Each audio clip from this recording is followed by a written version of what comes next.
नमस्कार प्यारे बच्चों। देखिए, अनुपात समानुपात की मैं 7 क्लास आप लोगों को दे चुका हूं और पिछली क्लास में हम लोग अंतर के प्रश्न जान रहे थे।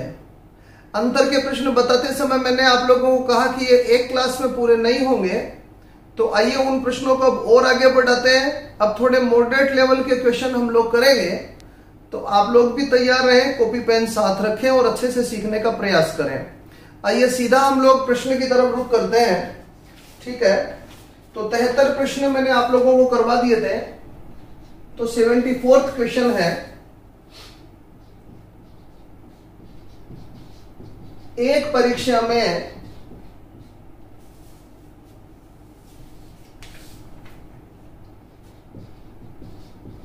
उत्तीर्ण होने एवं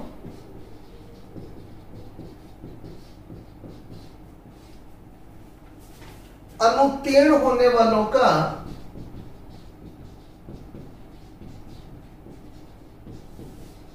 अनुपात, अनुत्तीर्ण होने वालों का अनुपात 25:4 है। यदि 5 अधिक विद्यार्थियों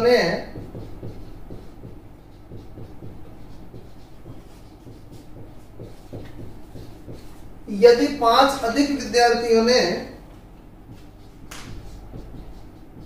परीक्षा दी होती एवं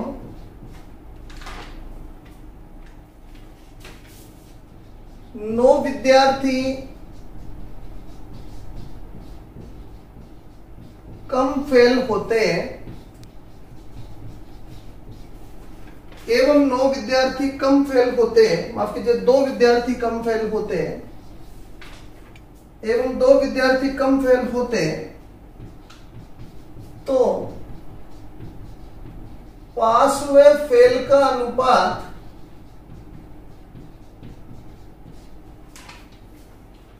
22:3 होता। 22:3 होता, तो परीक्षा कितने विद्यार्थियों ने दी? परीक्षा कितने विद्यार्थी ने दी, ये आपका प्रश्न है। ठीक है, अब आराम से आप मेरी बात सुनना, आपको यह भी पता लगेगा कि यह प्रश्न पिछले प्रश्नों से कैसे अलग है। तो ध्यान से मेरी बात सुनिए। देखो, सबसे पहले इसने उत्तीर्ण होने और अनुत्तीर्ण होने वालों का अनुपात दे रखा है, 25:4 है। तो मैं यहां लिख लेता हूं ये अनुपात। ये किस किस का अनुपात है बेटा? पास और फेल का अनुपात है। क्या अनुपात है? 25:4 है। ठीक है, ये मैंने लिख लिया। 25:4 में पास और फेल होने वाले लोग हैं। ठीक है, फिर इसने कहा यदि 5 अधिक विद्यार्थियों ने परीक्षा दी होती, 2 विद्यार्थी कम फेल होते, तो पास और फेल का अनुपात 22:23 हो जाता। तो ये भी पास और फेल का अनुपात ही है, 22:3।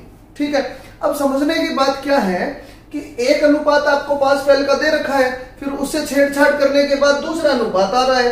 तो बेटा यही तो आपने पिछले प्रश्न में जाना था, अंतर के प्रश्न में यही तो हो रहा था कि एक अनुपात में कुछ बदलाव करने के बाद दूसरा अनुपात प्राप्त हो। तो यहां से आप मेरी बात सुनने का प्रयास करना। यहां इसने ये बोला है कि यदि 5 अधिक विद्यार्थियों ने परीक्षा दी होती, तो बेटा 5 अधिक विद्यार्थी अगर परीक्षा देंगे तो वे पास में भी शामिल हो सकते हैं, वे फेल में भी शामिल हो सकते हैं। तो विषय ये है कि इन 5 विद्यार्थियों को कहां शामिल करें। तो बेटा चूंकि ये 5 अधिक विद्यार्थियों ने परीक्षा दी होती, तो ये तो टोटल में बढ़ने वाले हैं ना। तो देखो, इस प्रश्न में अनुपातों में ऐसा विवरण दे नहीं रखा, लेकिन ये तो आप सभी जानते हैं कि ये 5 विद्यार्थी बढ़ेंगे तो टोटल में बढ़ेंगे।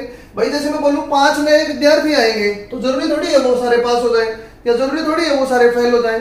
तो ये जो 5 नए विद्यार्थी आएंगे, ये 5 फेल में आप नहीं बढ़ा सकते, घटा सकते। तो फिर आपको क्या करना चाहिए? अब इस तरह के प्रश्न में आप ध्यान रखना कि एक विशेष क्रम आप और बना लेंगे टोटल का। तो पास फेल और तीसरा एक क्रम आप और ले लीजिए टोटल का। तो आप बताइए 25 यूनिट जब पास होते, 4 यूनिट जब फेल होते, तो क्या 29 यूनिट होंगे? और ऐसे 22, 23 और क्या 25 यूनिट होंगे? ओके, अब यहां से इसने बोला कि 5 अधिक विद्यार्थियों ने परीक्षा दी होती, तो ये हो गया 29x + 5, जो आपने पिछले वीडियो में समझा है। अगर आप में से किसी ने नहीं देखा है तो आई बटन में ऊपर लिंक मिलेगा, पहले पिछला वीडियो देखे तभी अच्छे से समझ में आएगा। और फिर इसने कहा 2 विद्यार्थी कम फेल होते तो वो यहां कम फेल होते। ठीक है, 5 नए विद्यार्थी भी आ गए, 2 कम फेल भी हो गए। अच्छा, अब हम लोग क्या करेंगे, क्रॉस कर देंगे, क्रॉस कर देंगे और इन्हीं से आपका परिणाम प्राप्त हो जाएगा। आइए शुरू करते हैं, देख लेते हैं। तो 25 को 4 से गुणा करेंगे तो बेटा क्या होगा, 100x माइनस 50 बराबर 3 को जब 29 से करेंगे तो 87x प्लस 15, तो 87 जब इधर आएगा तो ये हो गया 13x, और बेटा 50 इधर आएगा तो प्लस का 50 हो जाएगा तो 65। तो क्या x का वैल्यू 5 आ गया, और x का वैल्यू 5 आ गया तो आपको टोटल विद्यार्थी पूछ रहा है ना, यही तो टोटल विद्यार्थी है। तो जब आप x का वैल्यू 5 आ गया तो आपको तो 29x का वैल्यू निकालना है ना। तो x का वैल्यू कितना है, 5 है, यहां रख देंगे तो 145। टोटल 29x बच्चे थे ना टोटल, तो 145 बच्चे थे। ओके, 145 बच्चे थे, x का वैल्यू 5 रखकर मैंने किया। उनमें से अगर मैं 25x पर यहां रखता तो मुझे पता लगता 125 पास हो गए, 4x पर रखता तो मुझे पता लगता 20 फेल हो गए। ठीक है, आशा करता हूं आपको समझ में आ गया होगा। आप दोबारा देखना, एक्चुअली इन 2 अनुपात देकर इनसे छेड़छाड़ करना तो आपने पिछले प्रश्न में ही सीख लिया था। अब ये कह रहा है टोटल पर प्रभाव पड़ा, तो हम लोग खुद बना लेंगे एक पद। ठीक है, ध्यान लगाना। और प्रश्न करते हैं, इसको दोबारा देखना आप लोग, समझ में आया नहीं आया, जैसी भी स्थिति हो आप कमेंट बॉक्स में जरूर लिखें।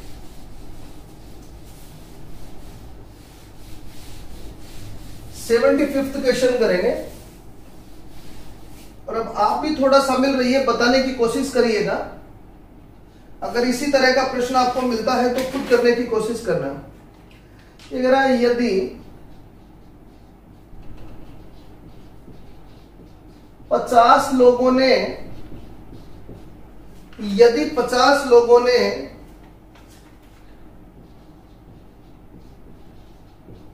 कम आवेदन किया होता,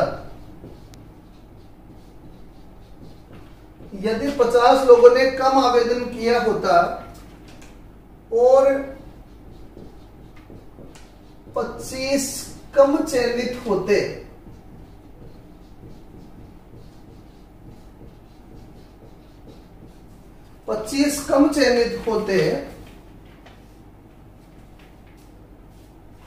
तो चयनित एवं अचयनित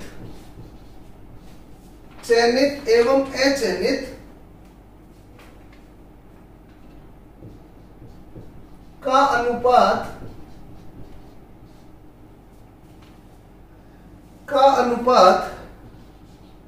9:4 होता।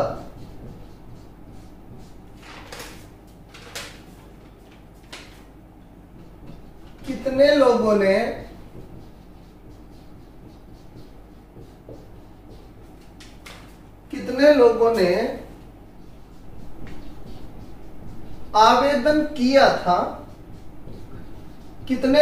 आवेदन किया था, यदि चयनित एवं अचयनित का अनुपात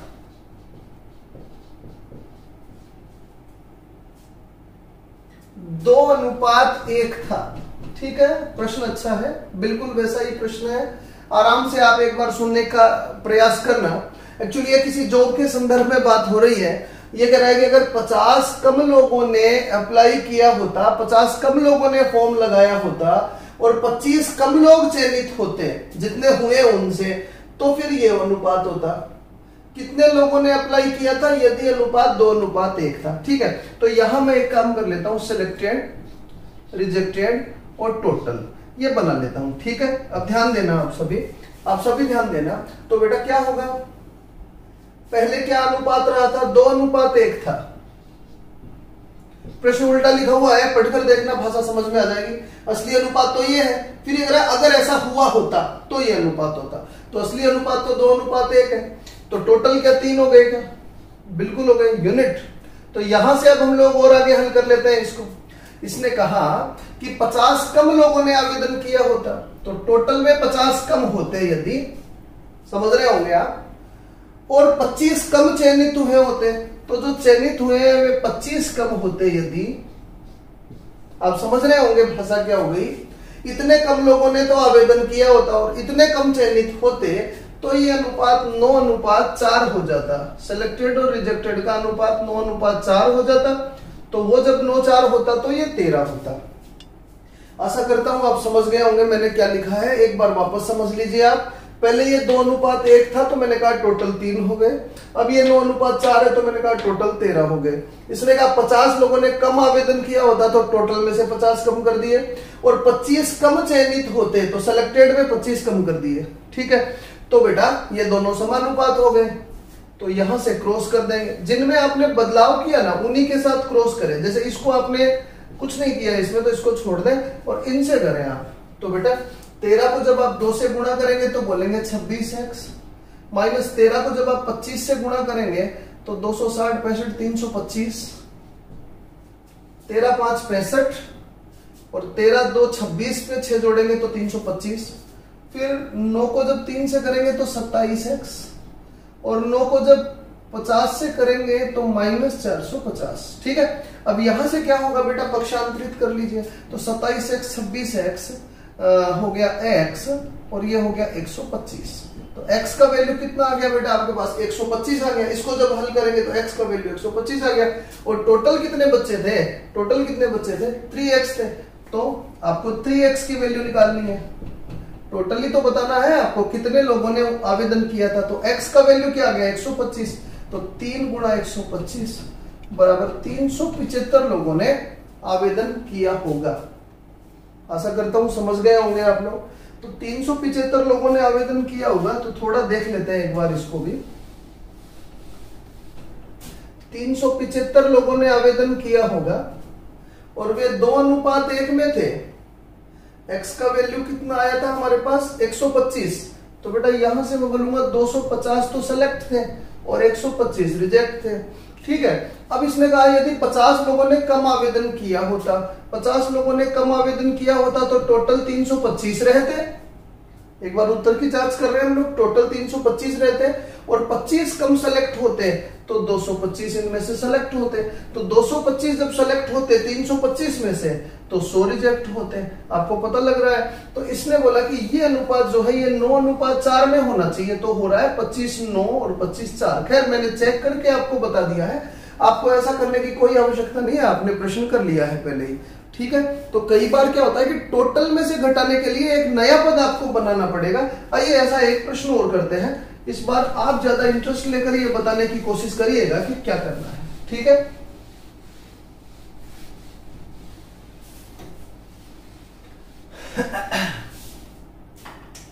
सेवेंटी 76 नंबर का प्रश्न करेंगे।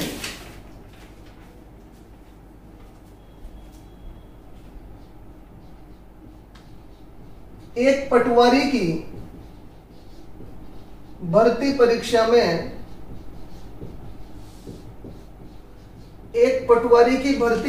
में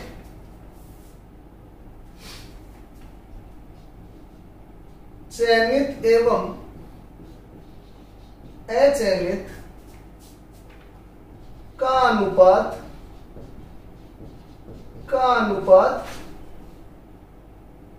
3:1 था। ठीक है, इस तरह का प्रश्न सही से करना आना चाहिए आपको। यदि 60 उम्मीदवार कम आवेदन किए होते, 60 उम्मीदवार कम आवेदन किए होते और 30 कम चयनित होते,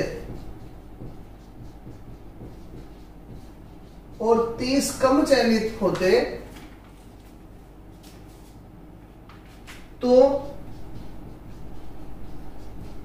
चयनित एवं अचयनित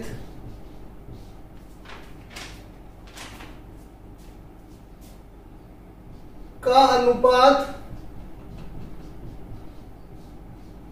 5:1 होता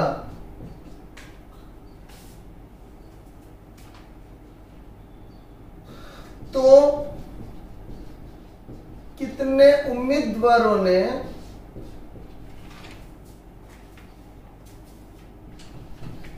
आवेदन किया था? आवेदन किया था।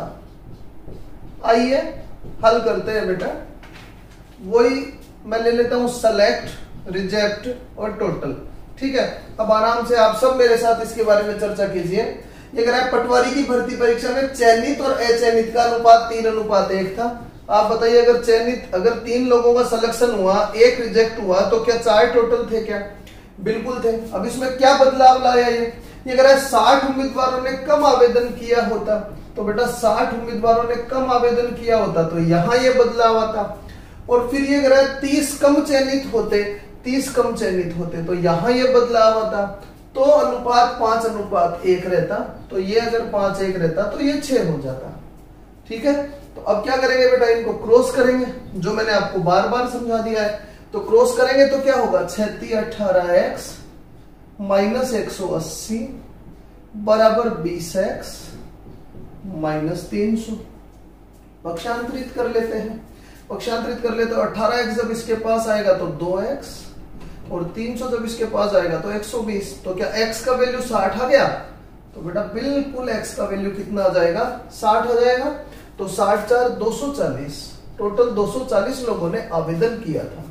ठीक है, ऐसे 3 प्रश्न मैंने आपको समझा दिए हैं। आपको अगर समझ में नहीं आया है, एक बार दोबारा इसको देखना, आपको ठीक से पता लग जाएगा।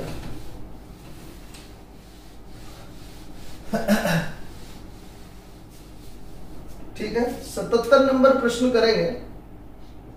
77 प्रश्न है कि एक रेजिमेंट में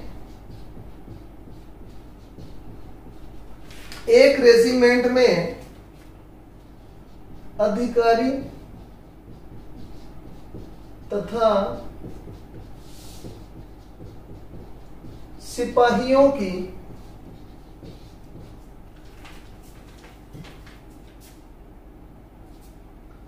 संख्या का अनुपात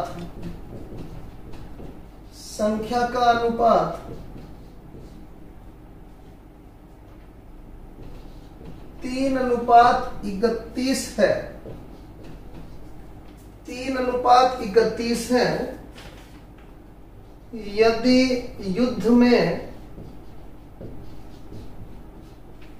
यदि युद्ध में 6 अधिकारी एवं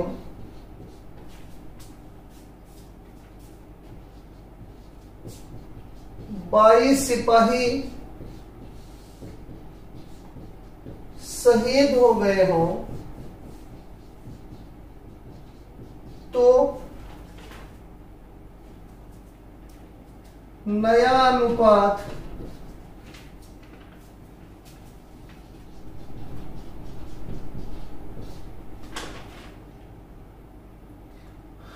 एक 1:13 हो जाता है।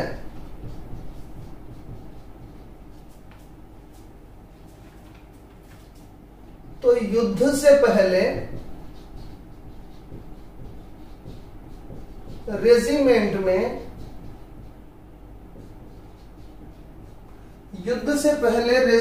में अधिकारी कितने थे?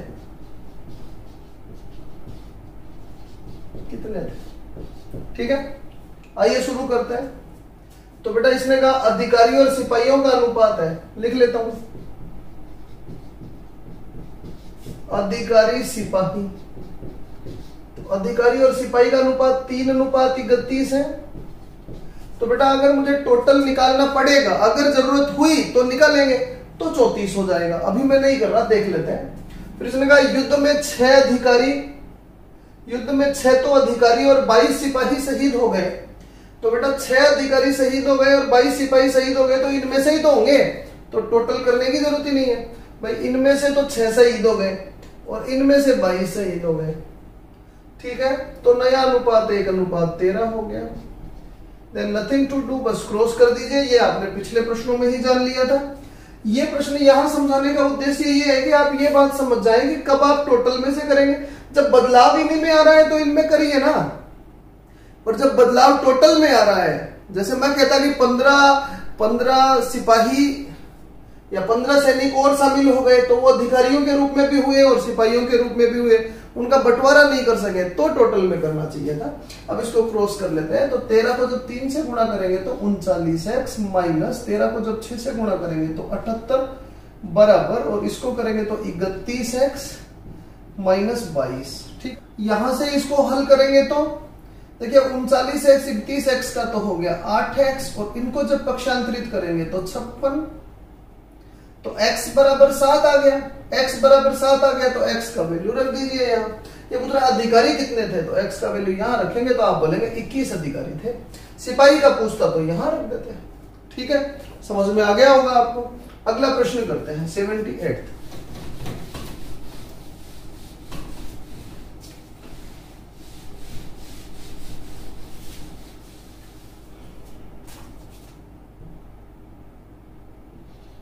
अठहत्तर नंबर का प्रश्न करते हैं।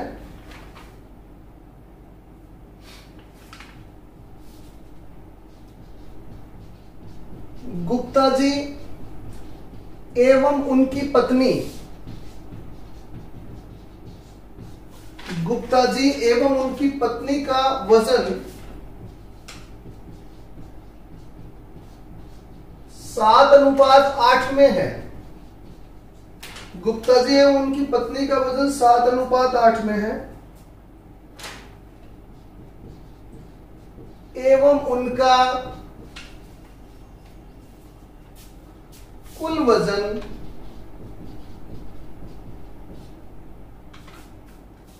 120 केजी है,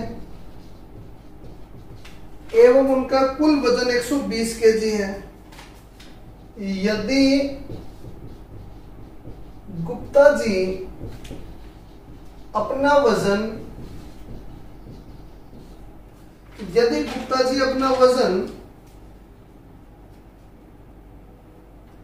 6 केजी कम कर लेते हैं, 6 केजी कम कर लेते हैं,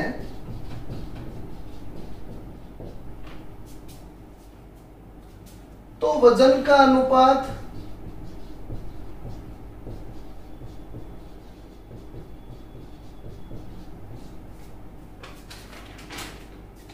5:6 हो जाता है। 5:6 हो जाता है, तो पत्नी का घटा हुआ वजन क्या है? पत्नी का घटा हुआ वजन क्या है? ठीक है, तो आप बेटा यहां देखिएगा, आराम से आप समझने की कोशिश करना। देखिए इसने कहा गुप्ता जी और उनकी पत्नी का वजन 7:8 में है, तो मैंने बोला मिस्टर गुप्ता और मिसेस गुप्ता जो है, मिस्टर गुप्ता और मिसेस गुप्ता का वजन जो है वो 7:8 में है, तो ये लीजिए मैंने लिख दिया। ठीक है, फिर गुप्ता जी ने अपना वजन 6 केजी कम कर लिया, तो नए वजन का अनुपात 5:6 हो गया। तो मैं थोड़ा नीचे लिख देता हूं कि वजन कम करने के बाद इनके वजन का अनुपात 5:6 हो गया। बेटा एक अनुपात है, उसमें कुछ बदलाव करने के बाद 5:6 हो गया। ठीक है, अब क्या दे रखा है इसको पढ़ते हैं, दोबारा देखते हैं। पहले दोनों अनुपात लिख लिए, अब आराम से पढ़िए इसको दोबारा। गुप्ता जी और उनकी पत्नी का वजन 7:8 में है, मैंने लिख दिया, एवं उनका कुल वजन 120 केजी है। बेटा इनका कुल वजन दे रखा है 120 केजी, तो क्या मैं 120 केजी को मिस्टर और मिसेस गुप्ता में बांट सकता हूं क्या? बिल्कुल बांटा जा सकता है। आप बोलेंगे यहाँ कुल वजन हो रहा है 15 यूनिट, ये मैंने आपको वर्गीकरण में सिखा दिया पहले। तो आप बोलेंगे 15 यूनिट जो है वो 120 किलो के बराबर हो रहा है, तो क्या 1 यूनिट आप मुझे बताइए 8 किलो के बराबर हो गया क्या? तो क्या मिस्टर गुप्ता का एक्चुअल वजन 56 केजी है क्या? और ऐसे ही मिसेस गुप्ता का एक्चुअल वजन क्या 64 केजी है क्या? बिल्कुल है। अब इसने कहा ठीक है यहां तक कर लिया 120 केजी। अब इसने कहा गुप्ता जी अपना वजन 6 केजी कम कर लेते हैं, तो गुप्ता जी का वजन एक्चुअली 56 किलो था, और जब ये 6 किलो कम करेंगे तो क्या गुप्ता जी का वजन 50 किलो हो गया क्या? आप बताइए, गुप्ता जी का वजन 50 किलो हो गया क्या? हो गया। और इसने कहा कि इनका अनुपात 5:6 है, तो वापस वही वर्गीकरण की बात, गुप्ता जी का नया वजन यहाँ 5 यूनिट है और यहाँ 50 किलो है, तो क्या 5 यूनिट जो है वो 50 किलो के बराबर हो गए? तो क्या 1 यूनिट जो है वो 10 के बराबर हो गया क्या? तो जब गुप्ता जी का वजन 50 किलो है 5 यूनिट के अनुसार, तो क्या गुप्तानी जी का वजन 60 किलो हो गया क्या? और गुप्तानी जी पहले 64 किलो के थे, 60 किलो के रह गए, तो क्या 4 केजी कम हो गया क्या? यही आपका प्रश्न है कि मिसेस गुप्ता ने अपना वजन कितना कम किया? तो 4 किलो कम किया। अब एक बार दोबारा जान लो, प्रश्न बिल्कुल सरल है। इसने कहा कि मिस्टर और मिसेज गुप्ता के वजन का अनुपात 7:8 है, पहले इसने ये कहा, और साथ ही इसने कहा उनका कुल वजन 120 किलो है। तो यहां से मुझे इनका एक्चुअल वजन पता लग गया कि 15 यूनिट 120 के बराबर है, तो 1 यूनिट 8 के बराबर है, तो 7 यूनिट 56 के और 8 यूनिट 64 के बराबर हो गई, अपने आप ही हो गई। तो यहां से तो मुझे पता लग गया कि गुप्ता जी 56 किलो के और मिसेज गुप्ता जो है वो 64 किलो की है। ठीक है, अब इसके बाद इसने क्या कहा? इसने कहा कि गुप्ता जी ने अपना वजन 6 किलो कम कर लिया। ठीक है, 56 किलो के थे, 6 किलो कम कर लिया तो 50 किलो हो गया, और इनके वजन का अनुपात 5:6 हो गया। तो गुप्ता जी का वजन यूं तो 5 यूनिट हो रहा है और यूं 50 किलो हो रहा है, तो क्या 1 यूनिट 10 के बराबर हो गया क्या? यहाँ से 1 यूनिट 10 के बराबर हो गया, तो 6 यूनिट 60 के बराबर हो गया। अब इसने पूछा कि मिसेज गुप्ता ने कितना वजन कम किया? तो पहले मिसेज गुप्ता का वजन था 64 किलो, अब 60 किलो, तो घटा हुआ वजन कितना है? 4 किलो। क्या पता लग गया है आपको? ठीक है, नेक्स्ट।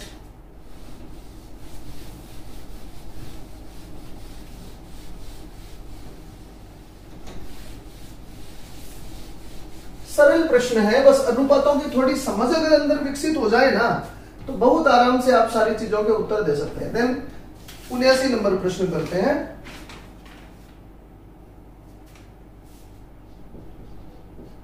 एक स्कूल में लड़के एवं लड़कियों की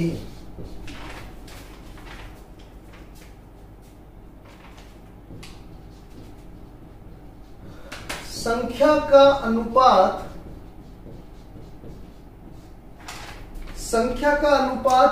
5:3 था।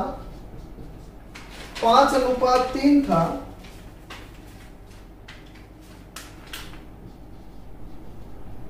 कुछ नए लड़के एवं नई लड़कियां, कुछ नए लड़के एवं नई लड़कियां 5:7 के अनुपात में, अच्छा प्रश्न है भैया ये भी, 5:7 के अनुपात में दाखिल हुए। 5:7 के अनुपात में दाखिल हुए तो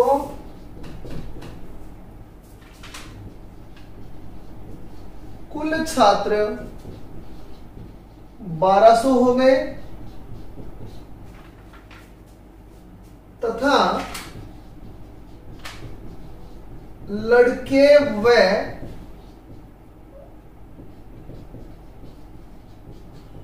लड़कियों की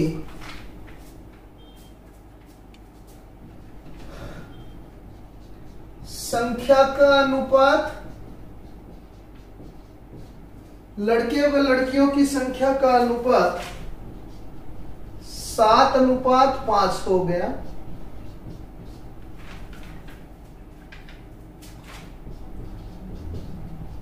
तो छात्रों की कुल संख्या प्रारंभ में क्या थी?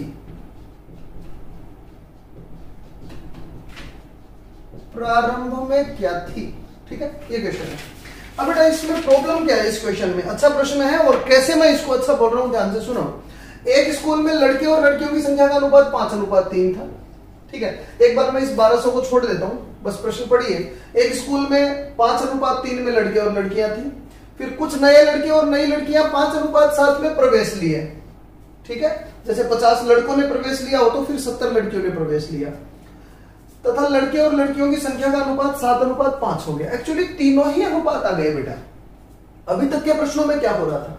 अभी तक के प्रश्नों में होता था लड़के और लड़कियों का अनुपात दिया हुआ आता था, फिर प्रवेश लेने वाले लड़के लड़कियों की संख्या होती थी कि 50 लड़के आए, 30 लड़कियां गई। इस बार ये भी अनुपात में ही है और नया भी अनुपात ही है। तो बेटा प्रश्न को हल करना मुश्किल इसलिए है कि इनमें कोई भी सामान्य मान नहीं है, तीनों अनुपातिक है। तो पहले किसी एक को सामान्य बनाएंगे, ठीक है? आराम से मेरी बात सुनना।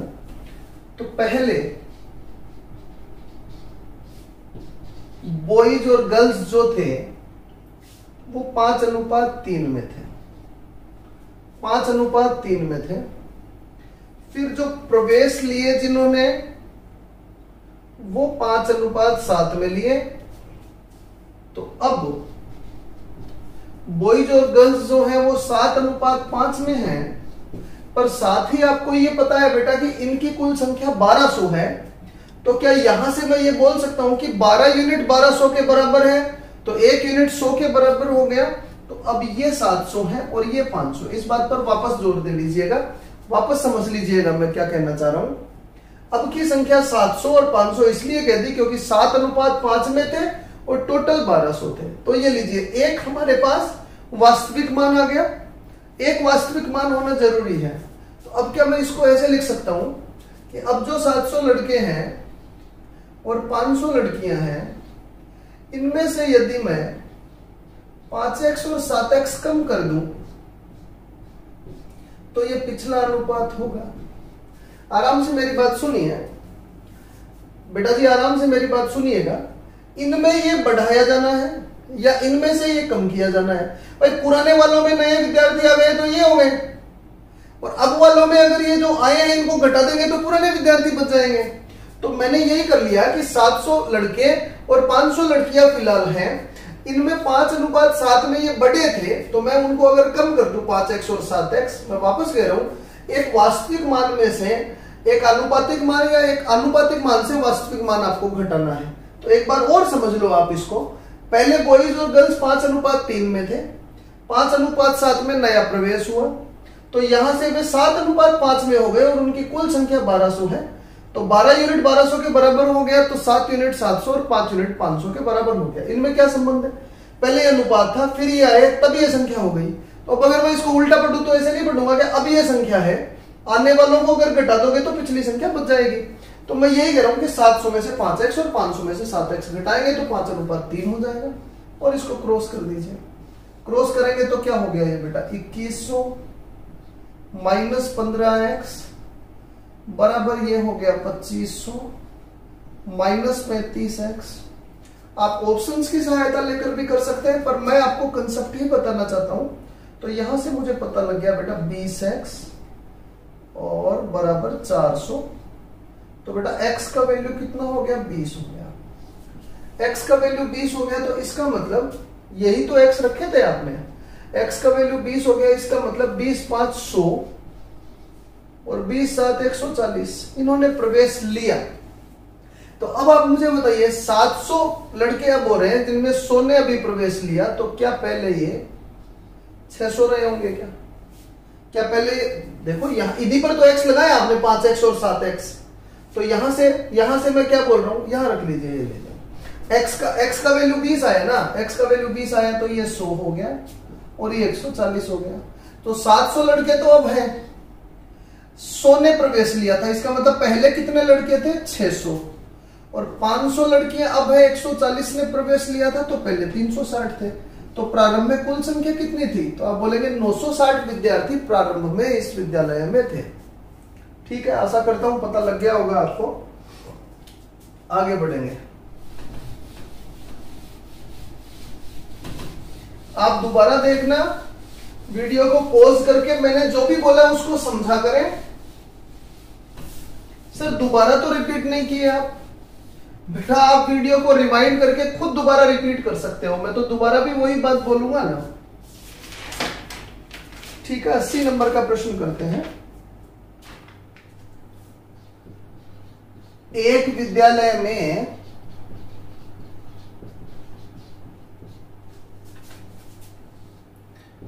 1554 विद्यार्थी थे।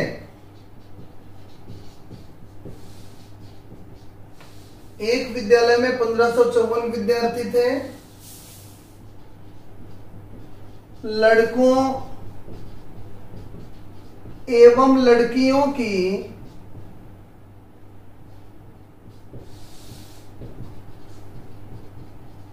संख्या का अनुपात 4:3 था।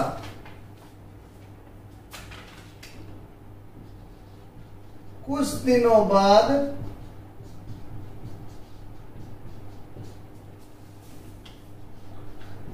30 लड़कियों ने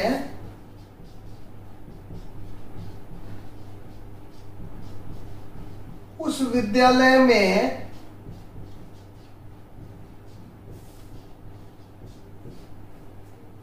प्रवेश ले लिया एवं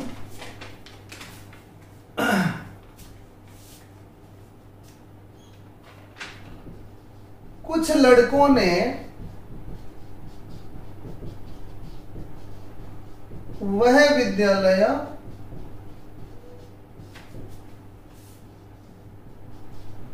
छोड़ दिया।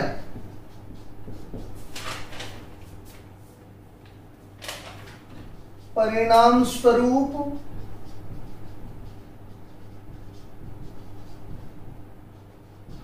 लड़के व लड़कियों की परिणाम स्वरूप लड़के व लड़कियों की संख्या का अनुपात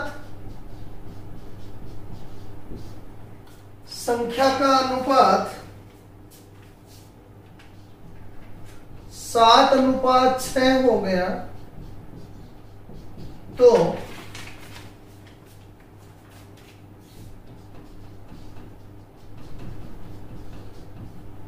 विद्यालय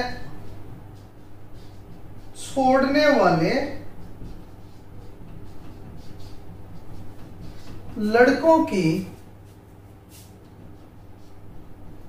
संख्या क्या है? लड़कों की संख्या क्या है? ठीक है बेटा, देखिए एक बार मैं दोनों अनुपात लिख लेता हूं यहां, आराम से आप समझने की कोशिश करना। मैंने बोला ये बॉयज हैं और ये गर्ल्स हैं। बॉयज और गर्ल्स पहले 4:3 में थे।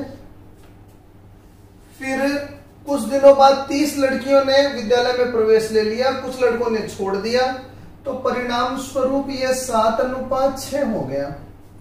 ठीक है, एक बार मैंने दोनों अनुपात लिख लिए, फिर इसमें छेड़छाड़ करने के बाद ये अनुपात हो गया। अब आपको जो भी प्रश्न दे रखा है उसको एक बार दोबारा पढ़िए, आपको पता लग जाएगा। एक विद्यालय में 1554 विद्यार्थी थे और उनका अनुपात 4:3 में था।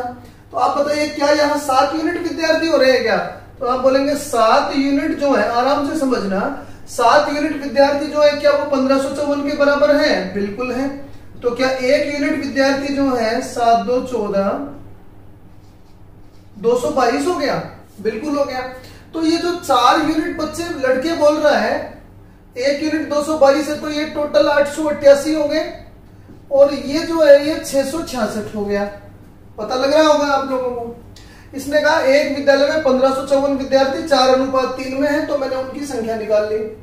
कुछ दिनों बाद 30 लड़कियों ने उस विद्यालय में प्रवेश और ले लिया, तो 30 लड़कियां अगर और आ गई तो क्या ये 6 9 6 696 लड़कियां हो गई क्या? बिल्कुल हो गई। और लड़कों का हमें ज्ञात करना है कि लड़कों में क्या बदलाव आए होंगे, और नया अनुपात भी आपको दे रखा है। अब आप मुझे ये बताइए, क्या नई स्थिति में लड़कियां जो है वो 6 यूनिट है क्या? और एक्चुअली लड़कियां जो नई स्थिति में वो 696 है क्या? तो क्या एक यूनिट 116 के बराबर आ गया भैया? यहां से अब दूसरी स्थिति, यहां से आप चेक करेंगे 6 यूनिट बराबर 696 है, तो क्या एक यूनिट जो है वो 116 के बराबर आ गया क्या? और एक यूनिट 116 के बराबर आ गया, तो जो ये 7 यूनिट है क्या ये 812 हो गई क्या? तो आप मुझे बताइए, ये पुराना अनुपात था, उससे मैंने पुरानी संख्या निकाल ली। ये नया अनुपात है, इससे मैंने नई संख्या निकाल ली। तो आप बताओ क्या पहले लड़के 888 थे क्या और अब 812 है क्या? तो कितनी कमी है? तो आप बोलेंगे 76 बॉयज ऐसे रहे जिन्होंने विद्यालय छोड़ दिया। ठीक है, आशा करता हूं पता लग गया वो आपको। और प्रश्न करते हैं।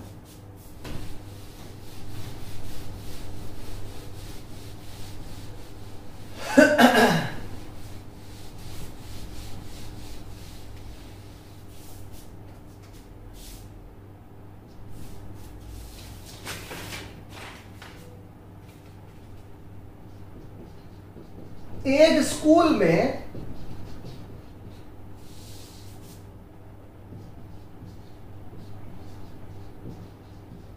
जब 20 लड़कियां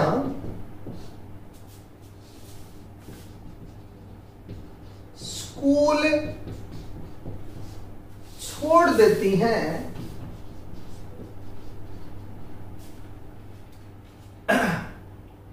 तो लड़के व लड़कियों की संख्या का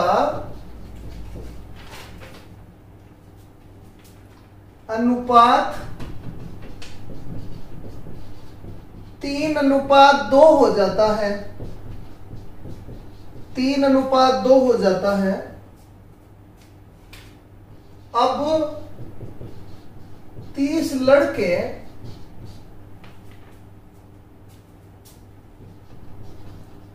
स्कूल में आ जाते हैं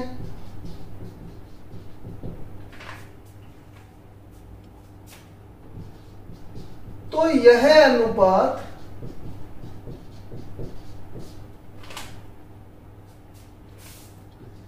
5:3 हो जाता है। तो प्रारंभ में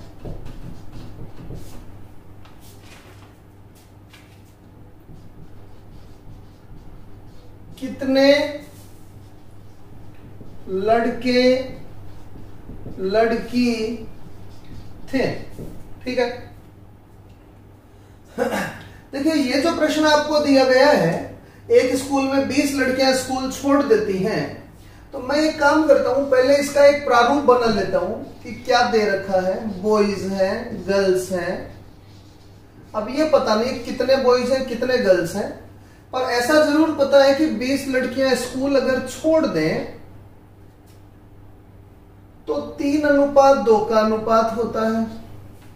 और फिर ये कहा कि अब 30 लड़के आ जाएं तो 5:3 का अनुपात होता है। अब आप आराम से मेरी बात सुनिए, एक बार ये स्टेप छोड़ दीजिए, यहां से पढ़िए। बॉयज और गर्ल्स 3:2 में है, 30 लड़के और आ जाएं तो 5:3 में हो जाते हैं। तो बेटा इसको x लगाकर भी आप कर सकते हो, और सीधा कैसे किया जा सकता है? बेटा 30 लड़के आए हैं ना, तो लड़कियों की संख्या में तो कोई बदलाव नहीं आया। या तो आप x लगाकर यूं कर दीजिए 3x + 30, 30 लड़के आए ना, और ये 2x और क्रॉस कर देना इसको। तो या तो आप ये कर सकते हो, और या फिर जो मैं बोल रहा हूं ध्यान से मेरी बात सुनिए, 30 लड़के आए तो लड़कियों की संख्या में तो कोई बदलाव नहीं आना चाहिए। तो क्या ये दोनों मान बराबर करने चाहिए? तो आप ऊपर वाले को 3 से गुणा करेंगे तो ये 6 बन जाएगा, नीचे वाले को 2 से गुणा करेंगे तो ये 6 बन जाएगा। तो जब आप इसको 3 से गुणा कर रहे होंगे तो ये 9 और ये 6 हो गया। जब आप इसको 2 से गुणा कर रहे होंगे तो ये 10 और ये 6 हो गया। तो जब आप एक मान बराबर कर लेते हैं तो आप इनको अनुपातों को काम में ले सकते हैं। अब बेटा पहले 9 यूनिट लड़के थे, अब 10 यूनिट लड़के हो गए, तो 1 यूनिट लड़का आया ना, और इसने कहा 30 लड़के आए, तो क्या 1 यूनिट 30 के बराबर हो गया? तो 1 यूनिट जब 30 के बराबर हो गया तो जो 9 है क्या वो 270 लड़के हैं, और जो 6 है क्या वो 180 लड़कियां हैं? बिल्कुल है। अब लड़कों की संख्या में तो कोई बदलाव ही नहीं आया, तो लड़के पहले भी 270 रहे होंगे, समझ रहे? और लड़कियों की संख्या 20 कम होने के बाद 180 हुई, तो क्या लड़कियां पहले 200 थी? तो ये लीजिए, ये आपका फाइनल आंसर आ गया। ठीक है, एक बार दोबारा समझना, आप वीडियो को दोबारा देखना। एक्चुअली बीच में अभी बैटरी कम हो जाने के कारण फोन बंद हो गया था, तो मैं ये वीडियो एक बार पहले शूट कर चुका हूं, पर चूंकि फोन बंद था तो रिकॉर्डिंग तो हुई नहीं, तो मैं दोबारा कर रहा हूं इसको। 82 नंबर प्रश्न है,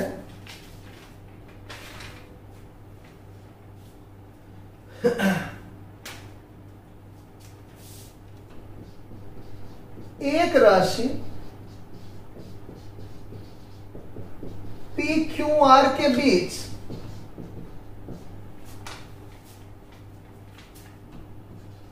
क्रमशः 6:19:7 में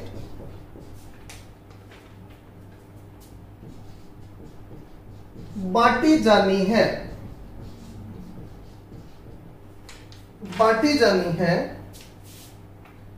यदि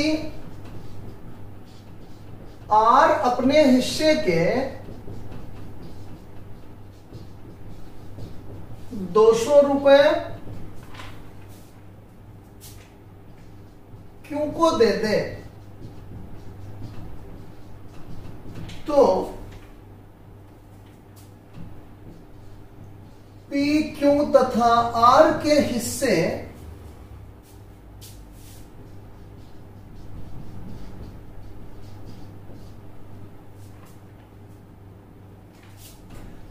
तीन 3:10:3 में होंगे।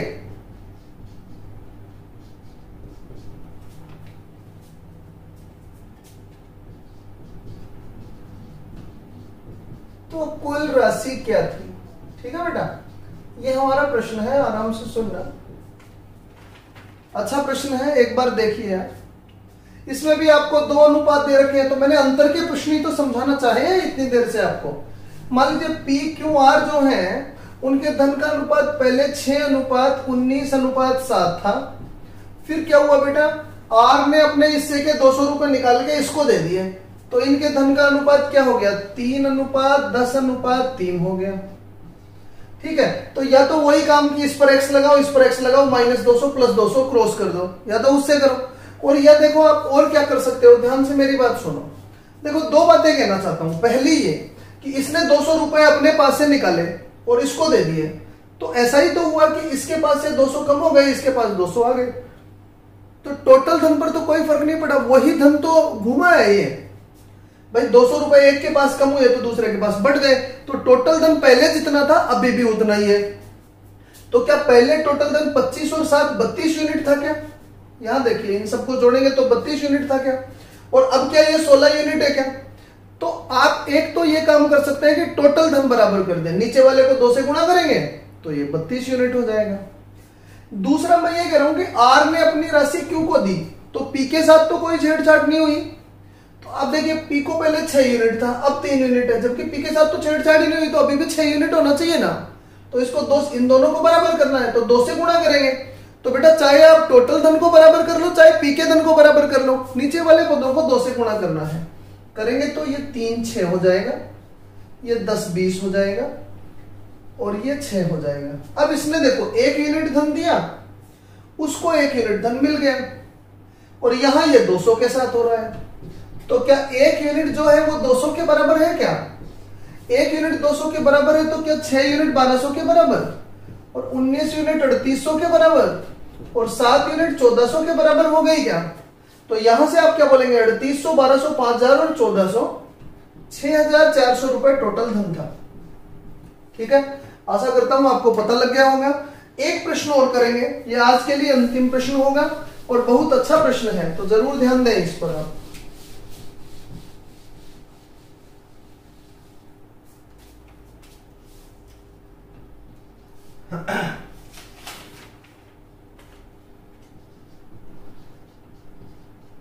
ए और बी 2 भाई हैं, जिनकी बचत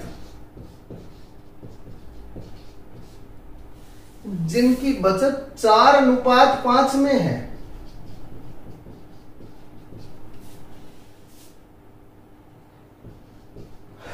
वे अपनी बहन के लिए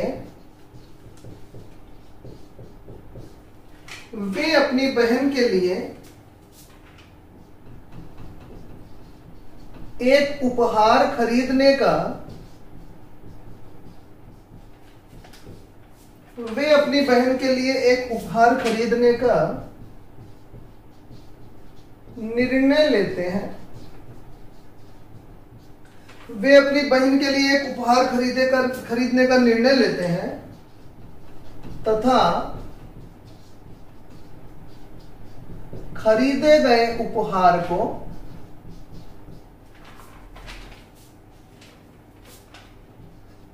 तीन अनुपात 4 में बांटने का सोचते हैं।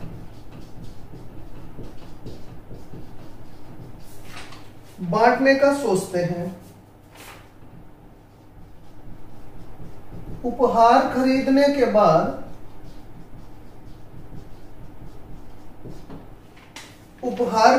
के बाद ए ने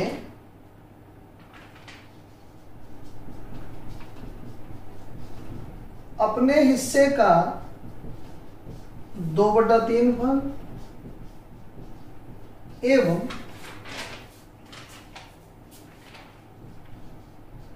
बी ने 145 रुपए बचा लिए, तो उपहार का मूल्य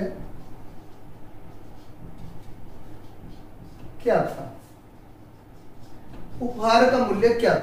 ठीक है, ये एक प्रश्न है। अब देखिए आप, इसने कहा दो भाई हैं जिनकी बचत 4:5 में है। इसका मतलब क्या है? इसका मतलब ये हुआ कि ये जो भी कमाते हैं खर्च करने के बाद इनके पास 4:5 में, जो भी धन इनके पास है वो 4:5 में है। अब वे अपनी बहन के लिए जो उपहार खरीदेंगे वो जितने भी रुपए का आएगा वे 3:4 में उसको बांटेंगे। 3 यूनिट धन तो ए देगा और 4 यूनिट धन बी देगा। उपहार खरीदने के बाद जब ये अपना धन वापस चेक करेंगे तो ये पाएंगे कि ए ने तो अपना 2/3 हिस्सा बचा लिया है, बी ने 145 रुपए बचा लिए हैं। तो बेटा आराम से आप मेरी बात सुनना। ये देखिए मैंने लिख दिया ए और बी ये दोनों भाई हैं और इनके पास 4:5 में धन है। ठीक है, अब ये उपहार खरीद रहे हैं तो उपहार की कीमत इन्होंने सोच ली है पहले ही कि 3:4 में देंगे। इसका मतलब क्या हुआ? मैं ये कहना चाह रहा हूं, अगर ए के पास 4x रुपए है तो बी के पास 5x है, पहली बात। और उपहार के अगर ये 3y रुपए देता है तो ये 4y रुपए देता है। मेरी बात समझ रहे होंगे? अब आप मुझे ये बताइए, ए ने, आराम से सुनना मेरी बात, ए ने अपने हिस्से का 2/3 भाग बचा लिया है क्या? तो आप बताइए फिर उसने कितना भाग खर्च किया होगा? अगर कोई 3 में से 2 हिस्से बचा लेता है तो क्या उसका खर्चा 1/3 है क्या? तो बेटा ए की आय जो थी वो 4x थी, का 1/3 अगर वो खर्चा करेगा तो 3y रुपए आना चाहिए। यही तो ए का खर्चा है। उपहार में इतने ही तो रुपए लगे हैं उसके। आराम से समझो, 4x रुपए उसके थे, 2/3 बचा लिया तो 1/3 खर्च कर दिया, तो 4x का 1/3 3y के बराबर हो गया क्या? तो इसको और हल करेंगे तो क्या ये 4x बराबर 9y हो गया क्या? और हल करेंगे तो क्या x अनुपात y बराबर 9:4 हो गया क्या? तो बेटा जहां x लिख रखा है उनको 9 से और जहां y लिख रहा है उसको 4 से गुणा कर दीजिए। तो x को 9 से करेंगे तो क्या ये 36 और क्या ये 45 हो गया? और इसको जब 4 से करेंगे तो क्या ये 12 और क्या ये 16 हो गया? ठीक है, तो ए देखो, ए के पास 36 यूनिट धन था, 12 यूनिट बचा, 12 यूनिट खर्च कर दिया तो 24 बचा लिया ना, 2/3 भाग बचा लिया। तो ये एक बार समझ लेना, दोबारा इसको वीडियो को रिवाइंड करके दोबारा देख लेना मैंने क्या बोला। अब बी की बात करते हैं। बी ने 145 रुपए बचा लिए। तो बेटा कोई एक चीज जब आप बराबर कर देते हैं तो फिर आप काम में ले सकते हैं। बी के पास 45 यूनिट धन था और वो जो 45 यूनिट धन है वो उपहार में उसने 16 यूनिट लगा दिया, तो क्या उसने 29 यूनिट धन बचाया क्या? और वैसे 145 बचाया, तो क्या 29 यूनिट 145 1 यूनिट 5 के बराबर है क्या? तो 1 यूनिट 5 के बराबर है तो उपहार में 12 यूनिट जो ये धन लगा रहा था ये 60 रुपए था और 16 यूनिट ये जो धन लगा रहा था ये 80 रुपए था। तो उपहार कितने रुपए का था? 60 रुपए और 80 रुपए। आप बोलेंगे 140 रुपए का उपहार था। 140 रुपए का उपहार था। ठीक है, अच्छा प्रश्न है, एक बार इसको दोबारा समझना। मैंने क्या बोला उस पर मनन करने की कोशिश करना। कल की क्लास में मैं आप लोगों को आय और बचत पढ़ाना शुरू करूंगा। अनुपात के अब कुछ ही हिस्से और बाकी हैं। हालांकि 8वीं क्लास मेरे विचार से ये है और 7-8 क्लास ये भी आपको और मिल जानी है, लेकिन कंसेप्ट यही चलता रहेगा। किसी अनुपात को बराबर करना है तो अनुपातों की जितनी समझ आप में विकसित हो ना, उतना ही अच्छा है। चलिए अगली क्लास के साथ मिलते हैं। Thank you very much.